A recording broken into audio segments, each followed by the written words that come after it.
Planning Commission to order at 7:02 p.m. My name is David Anderson. I am filling in. We have a vacancy right now in the chair position, so I've been asked to preside over this meeting until such time as we have elected a new chair. Let's begin with a roll call, please. Commissioner Bergdahl, Present. Commissioner Culbertson, Commissioner Ellis, Here. Commissioner Farrell, Here. Commissioner Thomas, Tonight it's Anderson, present. apologies, thank you, and Commissioner Riviera. Here. Thank you very much.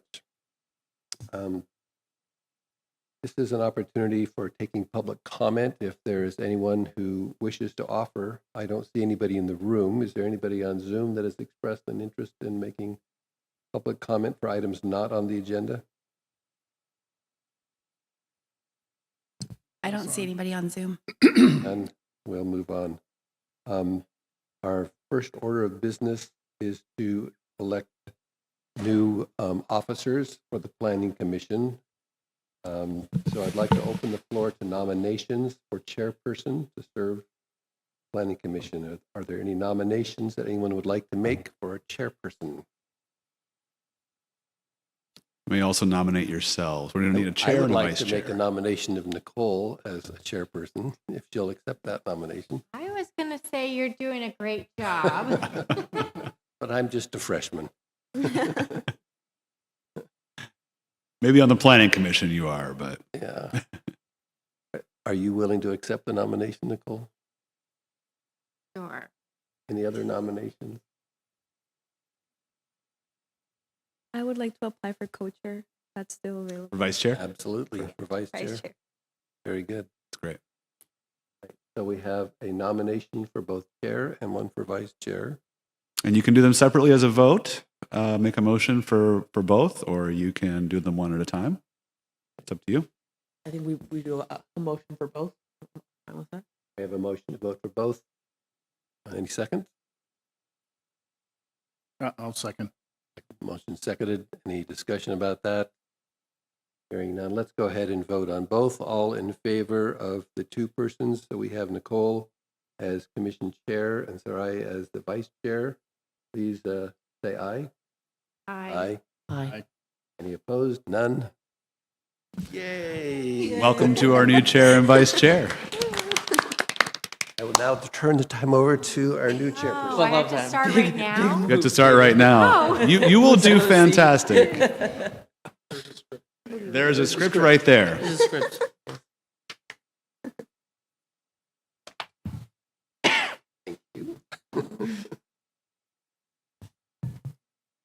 David? You're very welcome, Nicole.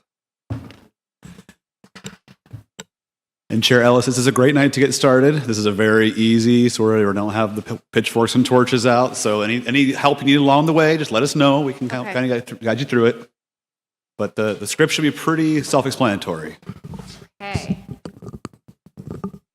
So we don't have, let's see, we're at public We hearing. did the public comments, so now we need to open the public hearing. Okay. I will now open the public hearing on the update to the Washington County Forest Grove Urban Planning Area Agreement approved by the Washington County Board of Commissioners. The Planning Commission is being asked to make a recommendation to City Council to accept the updated agreement and to adopt a resolution authorizing the city manager to sign the agreement on the city's behalf.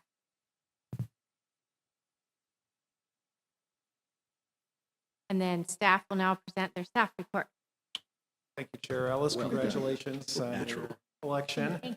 For the record, I'm Dan Reardon, Senior Planner with the Planning Division, and I have a PowerPoint presentation for you this evening to provide a little bit of background on what the Urban Planning Agreement is and why it's important. Give just a second for Susie to load the presentation.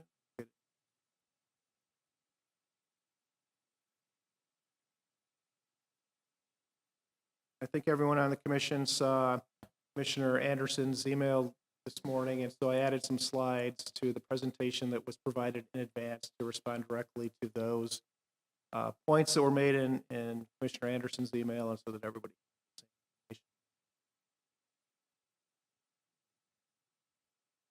So the agenda for this evening is to go over the issue statement of purpose of tonight's public hearing, provide a little bit of background to the commission, go over the map amendments overview that's part of the agreement update, text amendments overview, brief conclusion, and then the staff recommendation.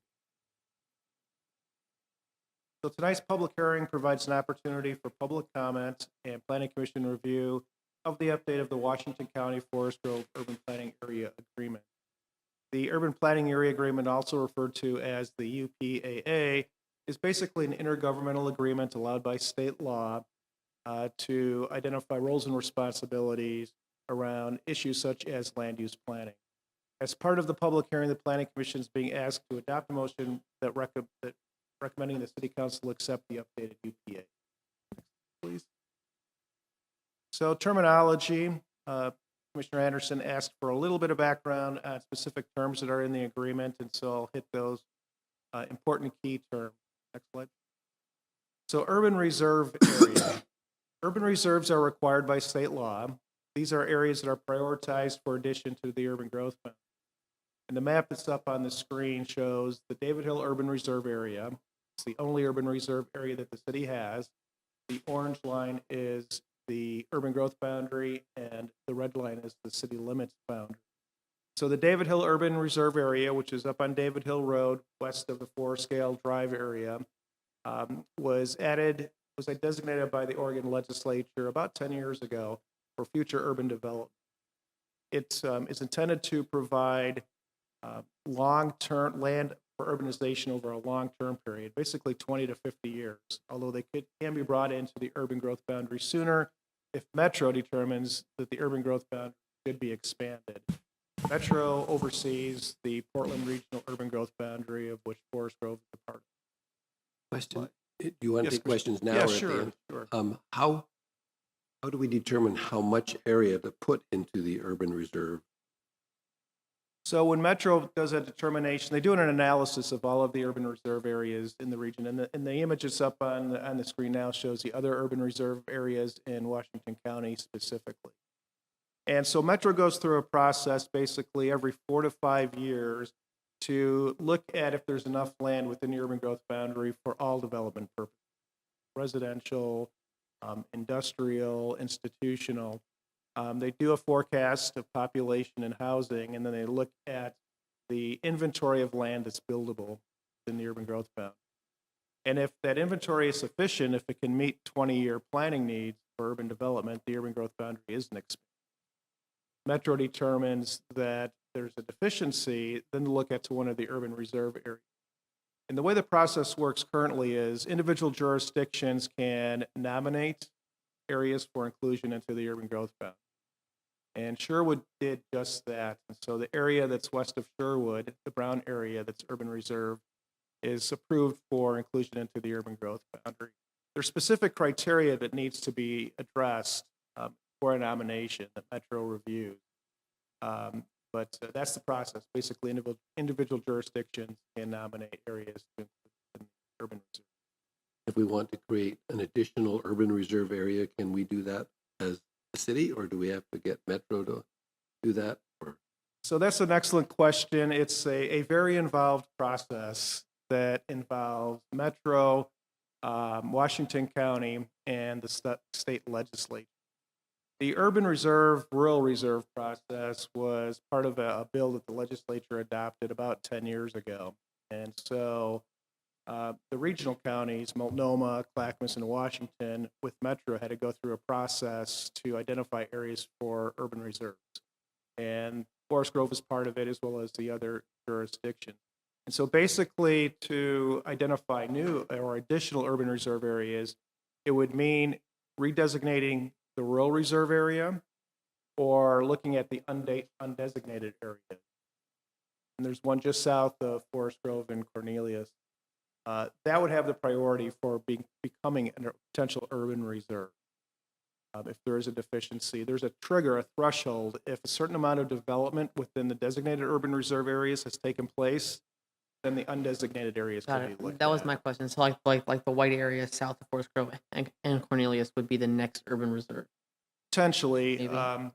if the city were to agree to provide services to that area, any areas for urban development have to be brought into a city now, so we Got don't it. create another Aloha or Bethany area. Specifically, that was through a process back in 2019 in Washington County specifically. Oh, interesting. So, yeah, so the undesignated areas would have priority, and there would be a process. Washington County would have, and Metro would have to agree that whichever undesignated area should become urban reserve. That's the simplest process. If there was interest in taking a portion of the rural reserve area and designating that urban reserve, that would require legislative.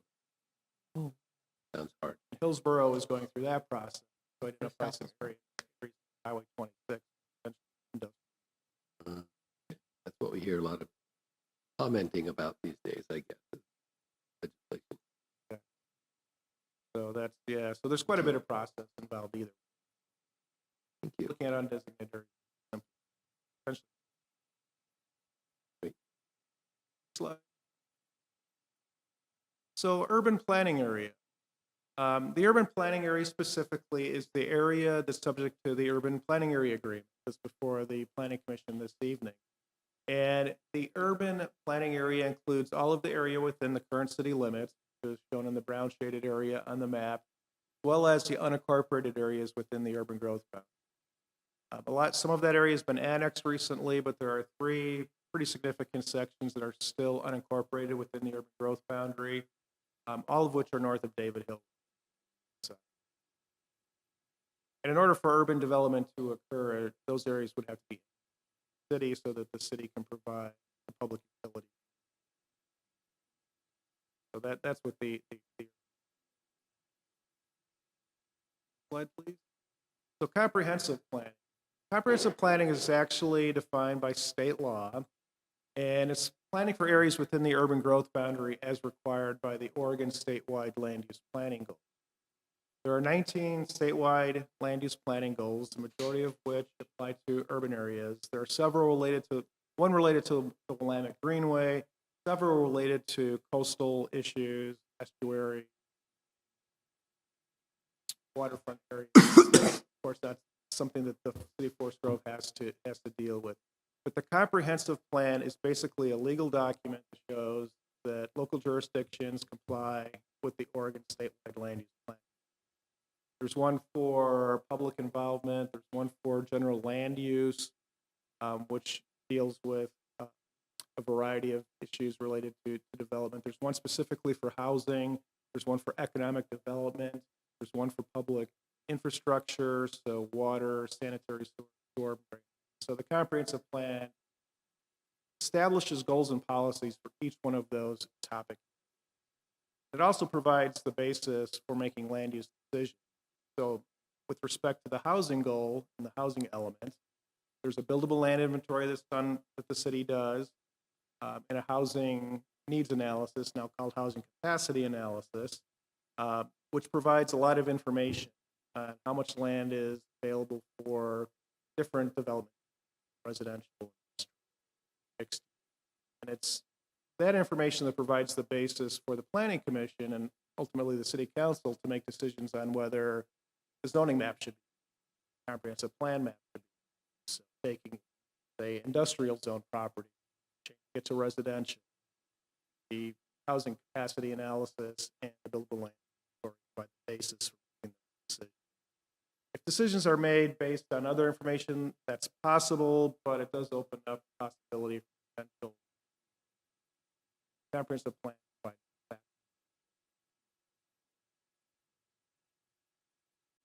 Questions about the planning before we move on? Slide, please. So concept planning. Concept planning deals specifically with the urban reserve area. And again, the city has one, the David Hill Urban Reserve Area.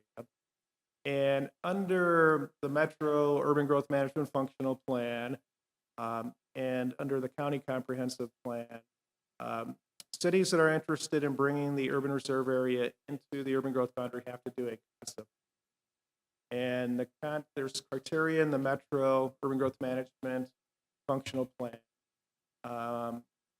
for prioritizing those areas that are brought into the urban growth boundary. So the ability to provide public services efficiently, one consider. Just the willingness of the city to provide those services is another. State law also comes into play with respect to the statewide land use planning goals for urbanization. That's Goal 14. That's another one that looks at annexation and changes to the urban growth boundary. Again, it looks at whether it's cost effective to provide urban services for potential development and whether these areas would yield enough, say, if it's residential, enough housing units. So unlike comprehensive planning, which is much broader, the concept planning is specific to the. I'm sorry if this is a dumb question, but what is the red versus the orange? Because the orange is our current growth boundary, right? Yeah, the orange is the urban growth boundary, and the red line is what's in the city limits. That's already in the city. So the difference is were those white areas that could be annexed on the previous slide? Correct. Got it, yeah. okay. So that Thank area north of the red line, north of Yeah. Plum Hill, there's that parcel. Yeah. That area would have to be annexed into the Annexed city into- before it could be. Understood. Okay, thanks.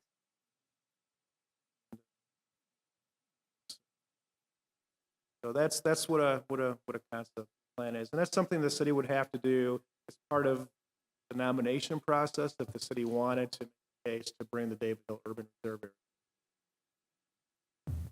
I do have a question. Topographically, what is the feasibility of actually developing any of this reserve area? So that's an excellent question. Right, it's gotta be so expensive, right? For That's the sewer question and right electrical now. and everything. Like it's so I hilly, was just like, it's so hilly.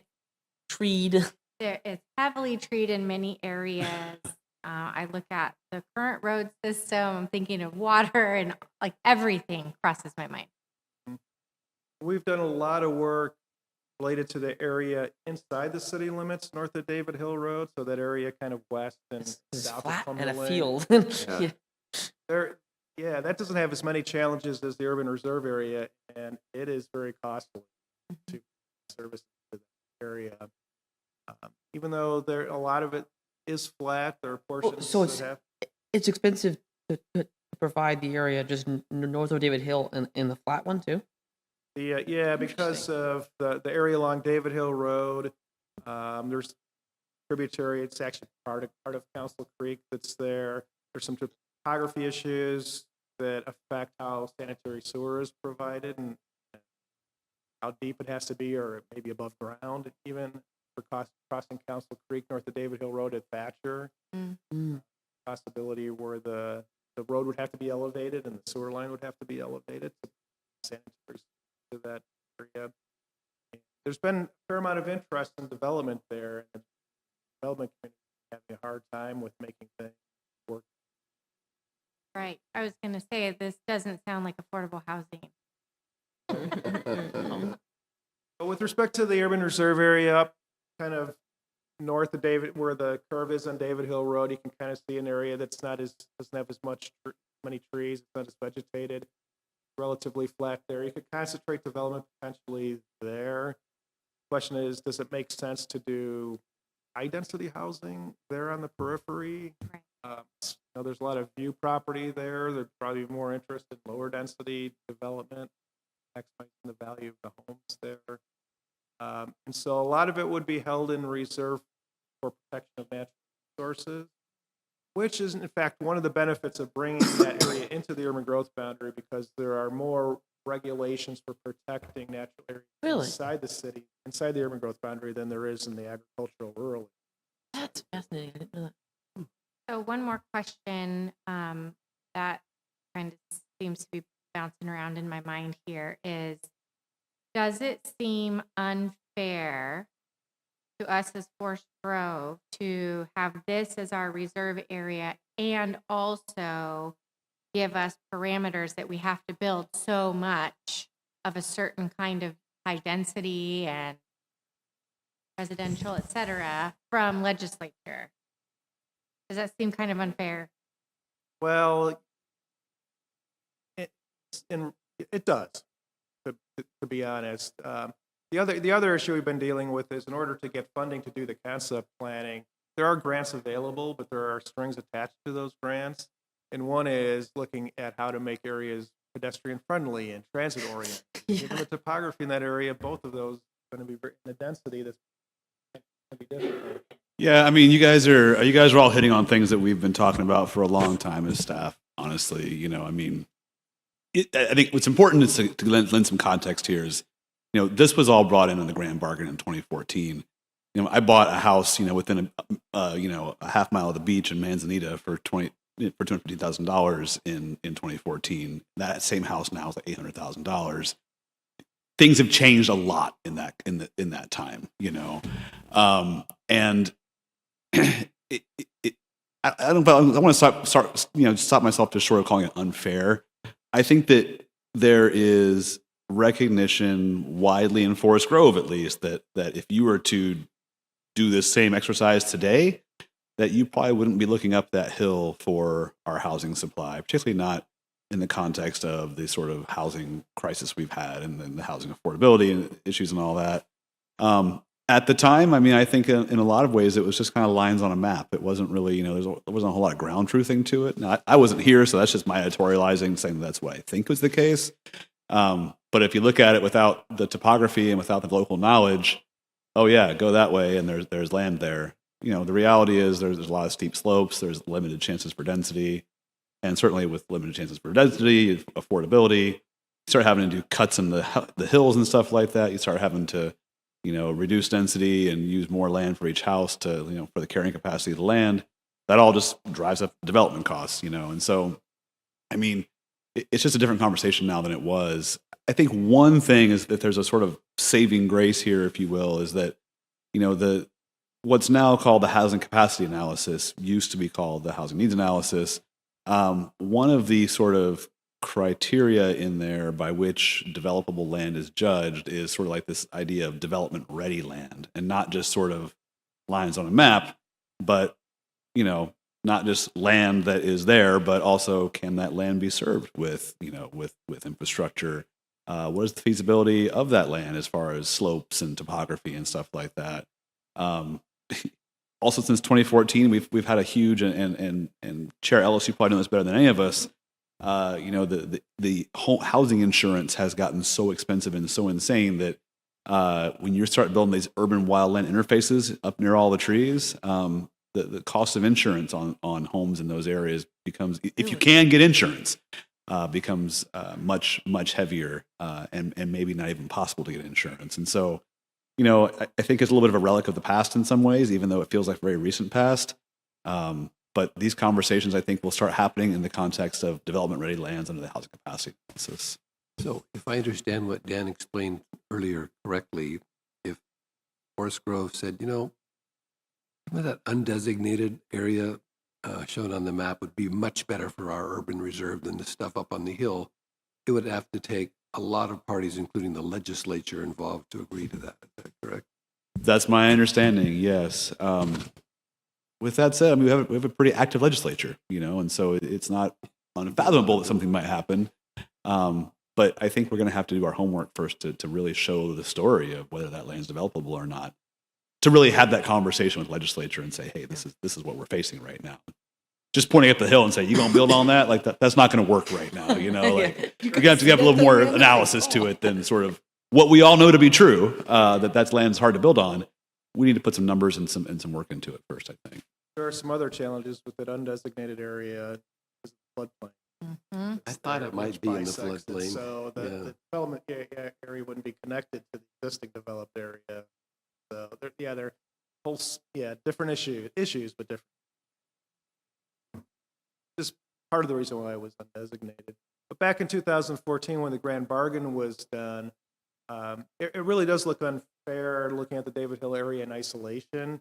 But during the urban reserve process, the city proposal was originally going north of Council Creek out towards Verboort, but that lie with the state, so that was pulled back. Then we looked at going north of the Parks Development, north of David Hill Road, across Council Creek to Purdon Road.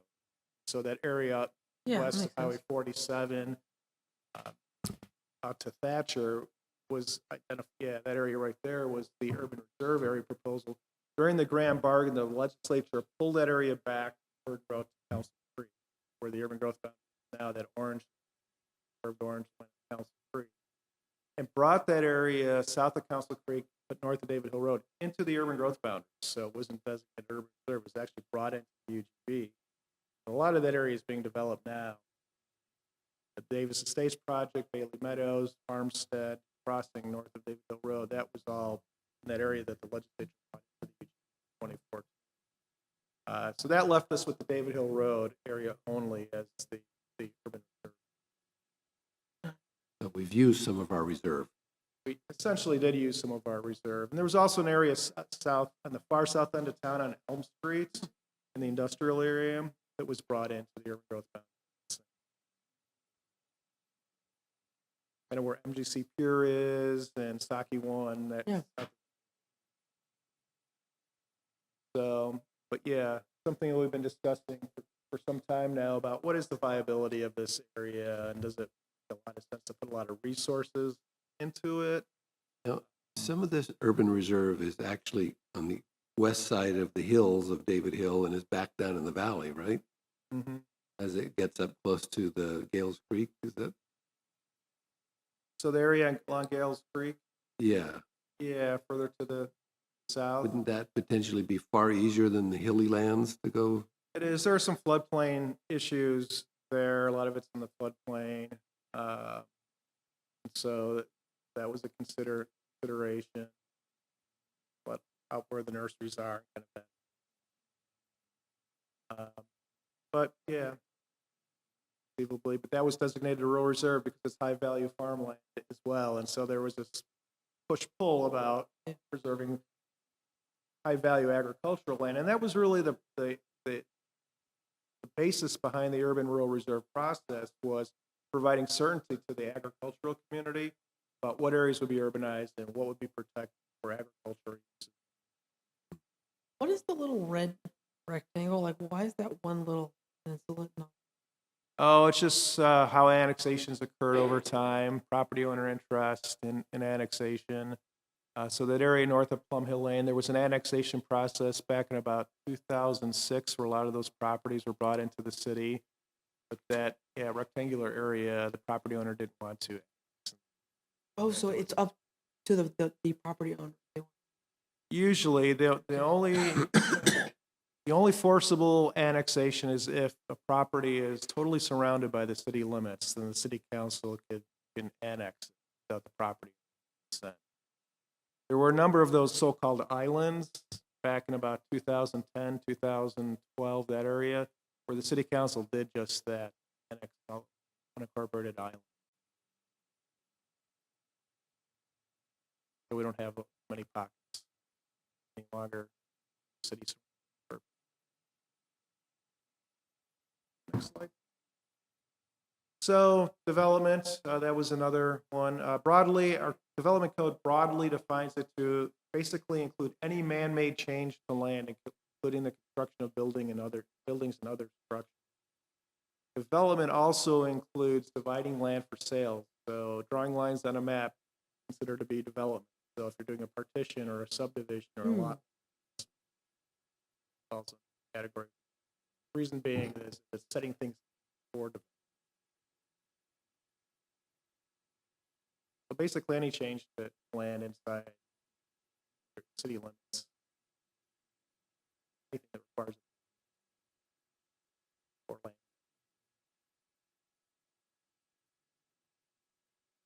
So one question was, what are the areas within the city that have county land use designations? There are fewer now. The map shows the areas that are within the city limits with county land use designations, primarily along Council Creek, where the urban growth boundary follows the floodplain, 100-year floodplain elevation. So historically, going back 20 years or so, entire parcels were brought into the city when annexed, even though it might be bisected by the urban growth boundary. Areas that are outside the urban growth boundaries aren't developable, so they've retained their county land use designation. Wouldn't apply city urban.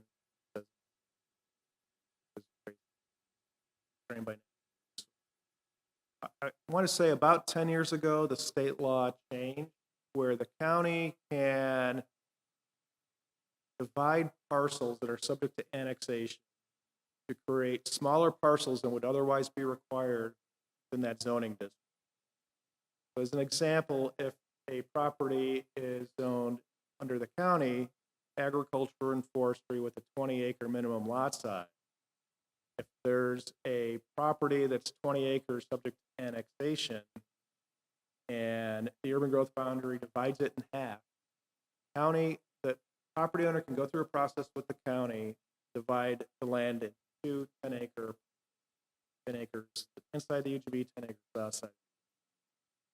Typically, that would be considered a substandard parcel because it doesn't meet the minimum acreage requirement. But if the property is specifically subject to annexation, the county can approve creating substandard lots so that only that area within. So over time, currently, we don't really do that. Large tracts of property are still partially agricultural, still retained. Okay, so it has to be outside the UGB in order for it to retain its county land use designation. Not necessarily. There's a the county has a holding zone for unincorporated areas inside the UGB. So north of David Hill Road, there's some, it's called it's FD, future development. They have two zones, FD10 and FD20. 10-acre minimum parcel size, 20 acre. Basically a holding zone so that urban development doesn't occur inside the UGB outside the city. So you can do certain types of things. You can put in agricultural buildings.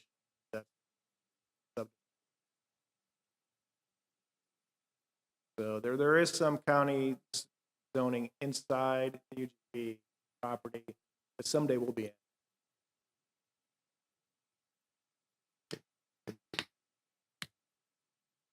Slide, please. So getting into the UPAA itself. So in January 2026, a couple months ago now, the Washington County Board of Commissioners approved changes to the Washington County Forest Grove Urban Planning Area Agreement to reflect changes since the last update in 2018. As I mentioned earlier, the UPAA identifies city and county roles and responsibilities for coordinating county and city land use planning activities in the urban growth boundary that have potential to impact both jurisdictions. And this is related to Oregon Land Use Planning Goal 2 for land use, which requires coordination of comprehensive plans prepared by cities, counties, and regional government. So the Metro Urban Growth Management Functional Plan, Washington County Comprehensive Plan, and City Comprehensive Plan need to be coordinated. The UPAA really intended to spell out the process of how this coordinates. In addition, the Oregon Department of Land Conservation and Development also requires an agreement that identifies how coordination will be implemented specifically within the Portland Regional Urban Growth. So the UPAA fulfills both. So the first UPAA was adopted in 1988, not too long after the city's first comprehensive plan was adopted. The last update was in 2018. The last update in 2018 specified that all future urbanized areas after 2010 must be governed and urbanized by a city. And the 2018 update also added wording for coordinating planning activity in the David Hill Urban. So this shows the current UPAA map as of 2018. Shows the David Hill Urban Reserve areas, the unincorporated area inside the urban growth boundary, that darker gray area adjacent to the city limits. It also shows the area with the hatching, which are the areas within the city limits that had the county land use designations. You'll notice that it was a larger area back in 2018. I have another map to show an area that was actually de-annexed from the city several years ago, because it was by slide. So this shows the revised UPAA map that Washington County approved. Shows the areas that have been annexed since 2018, shows those areas as being within the city limits, lighter gray area. Shows an area north of Council Creek that's outside of the UGB that was actually in the city's planning area. Not going to be place that he's going to that area. There's an area that's proposed for being removed from the Forest Grove planning area and being added to the Cornelius planning area. Get into that second. And then there's the area on the far southwest part of the community that was de-annexed, the property owner's request, probably 6, 7. So that the area outside the UGB that had the county designation wasn't subject to cities. So the Cornelius Addition area is shown here. It's on the far north end of the city limit, near the city limits. It's designated for industrial. The portion that's in the Forest Grove planning area is part of a much larger tax lot, much larger parcel, most of which is in the Cornelius planning area already, shown in yellow. It has a Cornelius address. A portion of the tax lot also extends north of Council Creek and in the rural reserve area. So that area that's kind of in that pale blue could be divided so that when the tax lot is annexed into the city of Cornelius, just the area in yellow, area that's being proposed for removal from the city growth planning area, would be just that area. Back in 1988, when the urban planning area boundary between Cornelius and Forest Grove was done, the line was just drawn straight up with Council Creek. That's how a portion of the property ended up in Cornelius.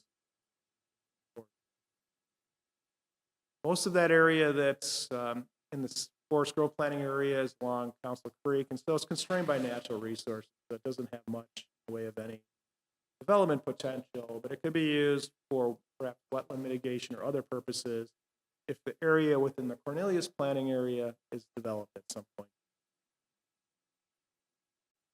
It makes the planning area boundary between Forest Grove and Cornelius more rapid.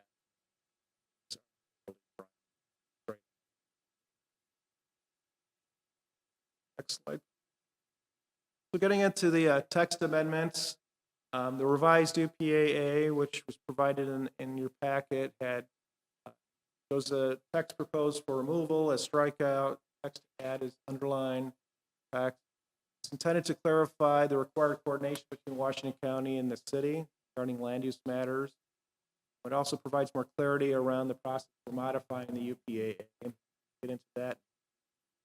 It also revises wording to state that any changes to the city boundary due to annexation automatically update the urban planning area map, so we don't have to go through this process again with the county and the city. And then the revisions will make the Forest Grove UPAA wording consistent with other UPAAs in the county, including slide. So related to modifying the UPAA, this is one of the questions that Commissioner Anderson had related to Section 5. These paragraphs talk about agreement modification scenarios and references to the appropriate review body who actually takes the formal action on making the modifications. And Commissioner Anderson asked if we could walk through some likely scenarios and identifying who the appropriate review body would be. So I have two scenarios. Next slide, please. So one scenario is a proposal to change the land use designation in the city's planning area from industrial to residential. And as a result of the changes, it could affect traffic on a road maintained by Washington. We have several roads that are still under Washington County jurisdiction. A portion of Oak Street, North Pacific Avenue is still under jurisdiction. Thatcher Road, through the entire city, is under county jurisdiction. Gales Creek Road, that is west of Thatcher.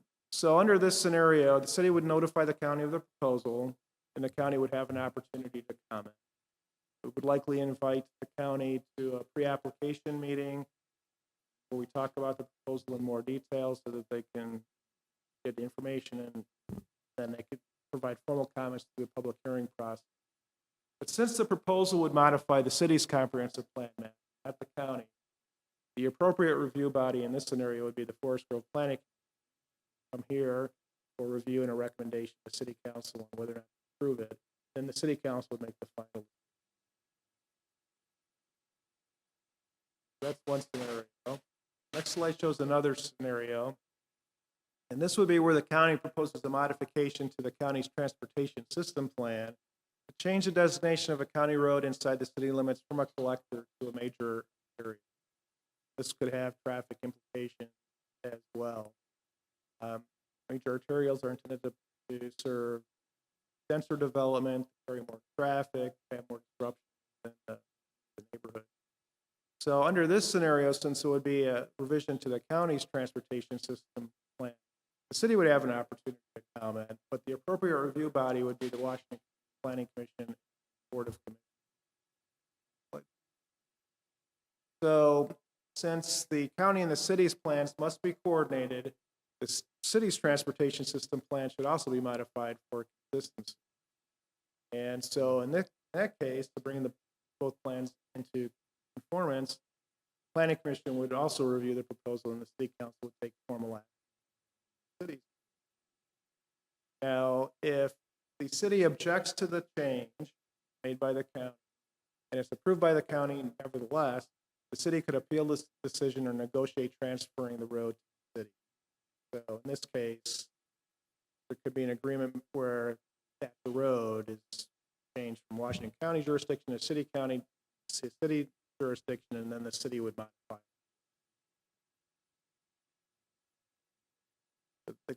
The Washington County could still go ahead and change the classification of the street, but there would be a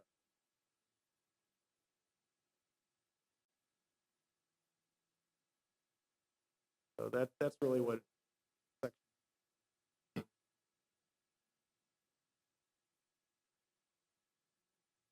So in conclusion, next slide. For the UPA to become fully effective, the amendments must be accepted by the city council and approved after review by the planning commission. After the UPAA is signed by the city and county, because of that area that's in the Cornelius planning area, staff intends to return with a comprehensive plan amendment at some point in the future to remove the city's comprehensive plan map designation from the territory of the Cornelius planning, which is a technical issue because that small portion of that tax lot is in the city's planning area. It has the city of Forest Grove industrial comprehensive plan. That needs to be changed so that the city of Cornelius there don't say comprehensive plan. That's something that would undefined follow port. So our recommendation, next slide, is that the Planning Commission adopt a motion that the City Council approve a resolution endorsing the amendments to the 2018 Washington County Forest Grove Urban Planning Area Agreement adopted by the Washington County Board of Commissioners, and that the resolution also authorizes the manager to sign the amended UPA. So this concludes the staff report. I'd be happy to answer.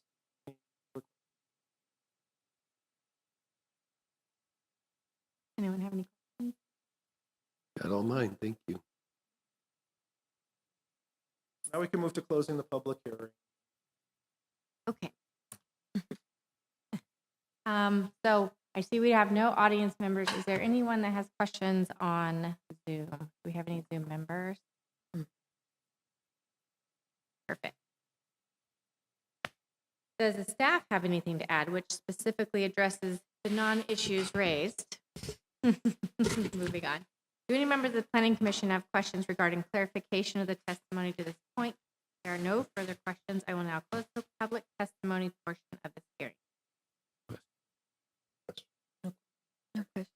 The public hearing is now closed and the Planning Commission will begin deliberations. Does a member of the commission wish to comment? I would move that we endorse this change and recommend to the city council that they adopt it. I would second that recommendation. Does the motion need to be clarified any? No, I think it's clear enough. Perfect. So it's been motioned and seconded. Is there any other discussion on the motion?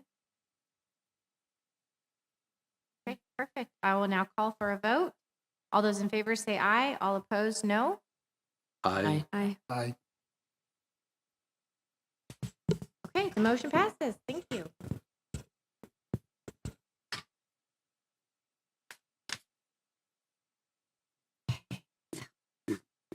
Okay, so we are going to move on to the business portion of the meeting. Did everyone get a chance to read through the minutes? Yep. Do you have any questions or changes? No. Have a motion to approve? I motion we approve as written. Seconded. All those in favor say aye. Aye. Opposed, no. Okay, minutes are approved. Brian, you have a director's report. Thank you, Chair Ellis. Just a couple little updates for you all. We touched on the comprehensive plan tonight. We've talked about this before, just kind of in passing, I think, but in the Forest Grove 2040 visioning, one of the identified projects that the City Council would like to see the city embark on is indeed a comprehensive plan update. And we're talking about sort of a full-scale update of the entire comprehensive plan, which is fairly rare. You don't see a whole lot of those in this state for a lot of reasons. Planning is very regimented here, and sort of you see a lot of sort of piecemeal updates to the comprehensive plan. We're talking about a full rewrite of the comprehensive plan. So it's a big project that staff and indeed the Planning Commission will be working on soon. If you're at all interested, we are giving a presentation to the City Council on March 9th at the regular meeting at 7 p.m. here in this same room. This will likely kick off a series of workshops or work sessions with the council. There could also be some, obviously probably will be work sessions with the Planning Commission as well, and potentially even some joint work sessions. We don't know what this will look like. We will kind of get this project scoped in the months to come. But if you're interested in this presentation, again, it'll be here on next Monday night. And that'll be a continuing conversation. So keep in tune with that. Just so you know, your development code updates went up to the City Council for a work session in January, and then another work session in February, and we had our first public hearing.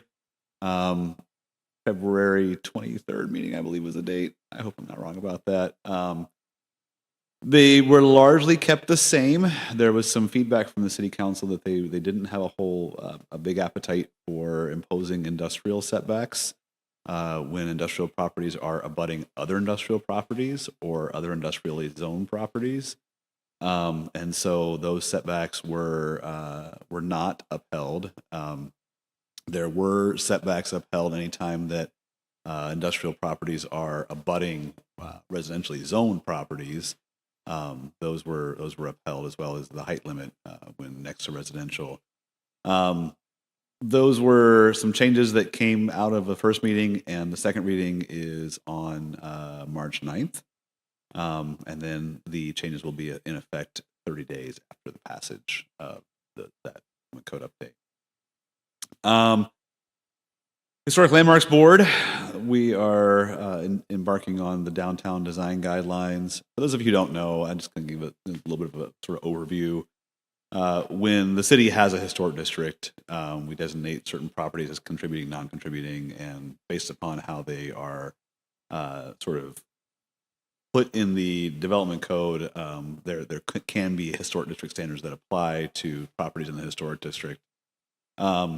And those can be as simple as sort of, window configurations, trim, things like that. They can be more complicated, but inherently all of our districts so far have been residential districts. And when the downtown area was designated a historic district, there was a little bit of a problem, right? Because you have all your design guidelines are residential, and you are trying to apply those to commercial buildings, and there's just a rub there. And so what staff has been doing is kind of meeting with property owners, meeting with HLB, and kind of coming to an agreement on sort of here's what we think will look the best, that's not really playing by hard and fast sort of, pointing to the design guidelines in front of us. And so the idea is to have a downtown specific design guideline for all properties in the historic district downtown. The consultant has been chosen, and you would have thought I would have put that in my notes who that consultant is. I know they were out of Astoria, but they will have a work session with the City Council on April 13th to kind of talk about this project to kick it off. There will be public engagement on this project, and the Planning Commission will, I believe, also see the historic district guidelines for passage sometime probably later on this year. But if you're interested in that, Matt Johnson, who you've seen here plenty of times, is the planner on that project, and you're free to reach out to him if you'd like to have questions or anything. But a work session with City Council on April 13th on that issue. Our new assistant city manager has started, Kim, I should ask her how you should pronounce her last name. I'm not sure if it's Ezel or Ezel. I've heard it pronounced both ways in City Hall, and I have not asked her how she pronounces her last name. But she began work at the end of December. She came to us from Tigard, and she's doing a bang-up job. And just bring this up because, whereas, many times before, we've always kind of talked about Jesse Van Der Zanden, the city manager, kind of overseeing community development. Kim is now taking over community development. So I report to Kim, and she's the one kind of doing the hands-on work with our department. So we welcome Kim. She brings a lot of experience, and probably more importantly, a lot of enthusiasm as well as a lot of skills to the job. So things are going well there so far. As you might notice, we still have one vacancy on the Planning Commission. We're working to fill it. We have one person we do want to interview and just haven't had a chance to get an interview scheduled. If you know anybody, we're happy to have more applicants. We hope to fill that one soon. I do want to make a mention of attendance. It is important, and it's always understandable if you need to miss a meeting or miss a meeting here or there. When we start having chronic absences, it starts being a problem. We had a night where things could have gone differently recently when we had everybody kind of come into this room, and we didn't have a quorum, and so that was I won't say a costly issue, but it didn't make us look the best, to have everybody come in here for a hearing we thought was going to happen. That couldn't happen because we didn't have a quorum of people. And so, again, I want to repeat that, it's certainly understandable if you have to miss a meeting. We understand that.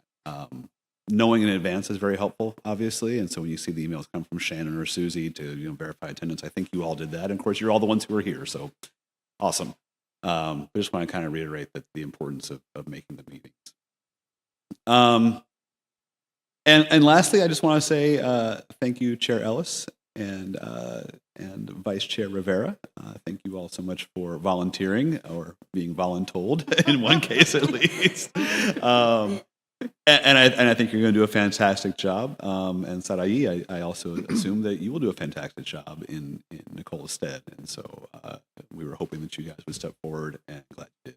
And you both very much. Very helpful. So, and with that, that's all I have tonight. Thank you. Happy for answering any questions too. It looks like our next meeting is yet to be scheduled. Yet to be To be scheduled. determined. Perfect.